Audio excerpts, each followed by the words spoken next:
All right, welcome to The Explainer. Today, we're going to unravel the story of one of the most famous and, let's be honest, infamous gems in all of history, the Kohinoor Diamond. Now, this legendary stone, it wasn't just some pretty piece of jewelry. For centuries, it was the ultimate symbol of power and prestige. I mean, we're talking about a prize that people were literally willing to die for. These days, you'll find it locked away in the Tower of London. It's a huge attraction, you know? Millions of people go to see it. But here's the thing. Its presence in Britain is, well, it's super controversial. And to really get why not one, not two, but four different countries claim it was stolen from them, we've got to trace its incredible, and often really violent, journey through the rise and fall of empires. Yeah, because this is so much more than just a story about a shiny rock. It's a story about empires, about conquest, and about a seriously bitter legacy that, believe it or not, is still unresolved today.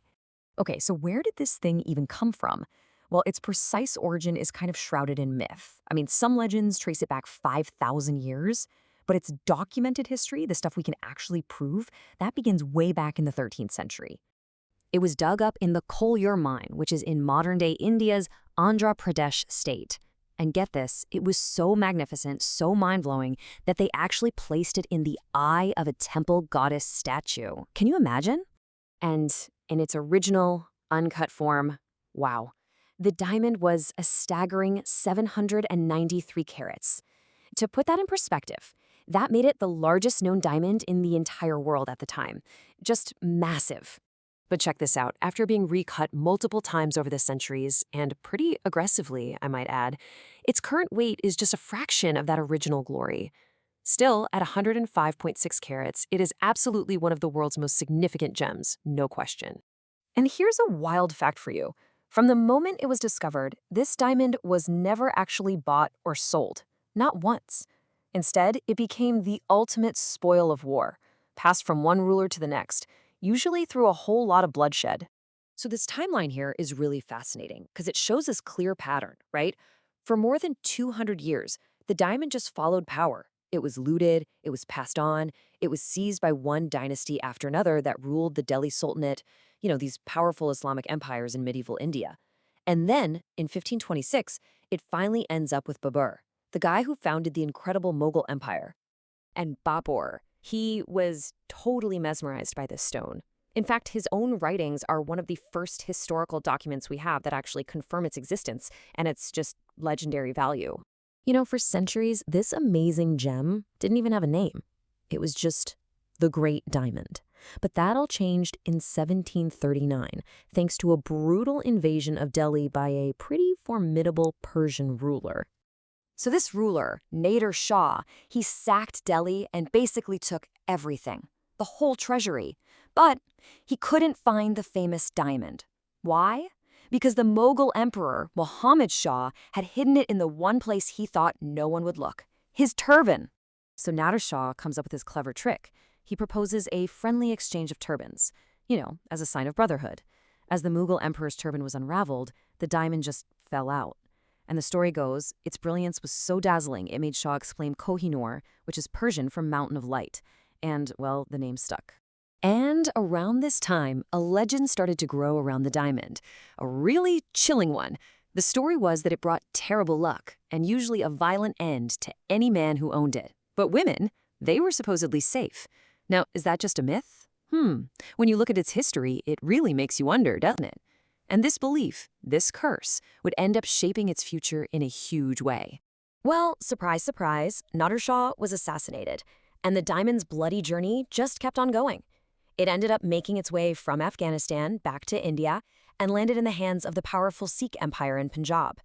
And this is what set the stage for the most controversial chapter in the diamond's entire history.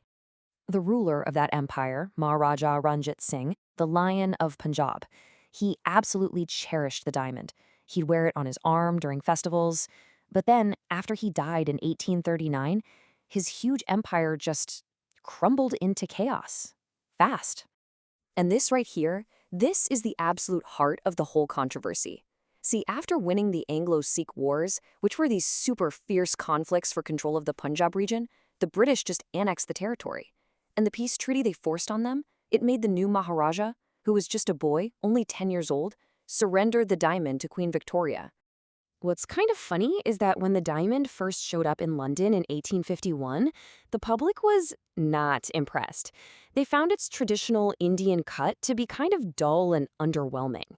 So Prince Albert had it recut into that brilliant oval shape we see today.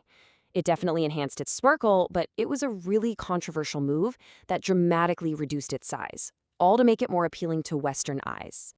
And that really brings us full circle, back to today. Remembering that curse we talked about? Well, the diamond was set in the crowns of British queen consorts, never a king, and it has stayed in the crown jewels ever since. So over the years, not just one country, but four, India, Pakistan, Iran, and Afghanistan, all of whom were once home to the diamond, have officially demanded that Britain give it back. So what does Britain say? Well, the British government has consistently rejected all of these claims. They point to that 1849 treaty as a legal, binding document. Their argument is basically that the gem's ownership is settled history. Plus, they worry that opening this can of worms could set a precedent for emptying museums all over the world. So for them, it's simple. It's now part of British heritage, and it's completely non-negotiable. So you see, the entire massive dispute really boils down to this one question. Was the transfer a legitimate, voluntary gift made in a treaty? Or was it an act of colonial coercion, something forced on a child king right after his kingdom was conquered? The countries demanding it back, they argue that a treaty signed under duress by a kid can't possibly be considered a legitimate transfer. They don't see it as a gift at all. To them, it's plunder, a raw symbol of colonial exploitation. So the Kohinoor is still this dazzlingly beautiful gem. But it's also so much more, isn't it? It's this potent symbol of conquest, of power, and of the really complex, often painful legacy of empire. And its story forces us to ask a pretty tough question.